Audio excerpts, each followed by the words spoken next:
ঢাকার ধানমন্ডি একটি পুরনো বিল্ডিং, নাম লেকভিউ রেসিডেন্স।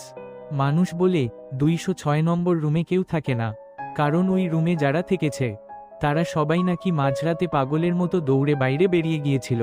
এই গল্পটা শুরু হয় আজ রাত 12:37 রাতের সিকিউরিটি গার্ড রশিদ ভাই সিসিটিভি রুমে বসেছিল।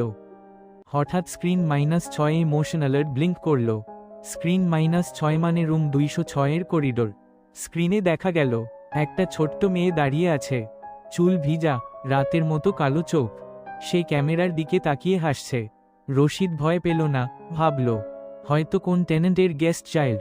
কিন্তু সেই মেয়েটা হঠাৎ মাথা নিচে নামিয়ে ধীরে ধীরে উল্টো দিকে ঘুরল আর হাঁটল, হাঁটল, হাঁটল, যেন 2টা পা না 4টা পা, 4 পা দিয়ে হাঁটছে।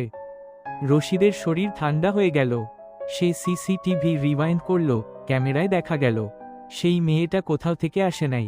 করিডোরে হাওয়া থেকে অ্যাপিয়ারেন্স জাস্ট পপটেন।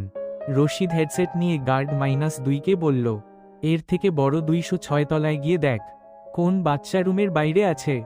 গার্ড -2 এলিভেটর নিয়ে 206 তলায় পৌঁছালো। করিডোর ফাঁকা, সে বলতে না চোখ। হঠাৎ পিছন থেকে একটা উইসপার, আন্টি, হাড্ডিগুলো তোমরা কোথায় লুকিয়েছিলে? এবং সাথে সাথে লাইটস অফ। সিসিটিভিতে রশিদ দেখল গার্ড -2 করিডোরের মাঝখানে উঠে দাঁড়ালো। এবার তার 2 পা হয়ে গেছে 4 পা। আর 206 নম্বর দরজাটা আস্তে আস্তে নিজে নিজে খুলে গেল। তোমরা চাইলে পার্ট 2 দিতে পারি।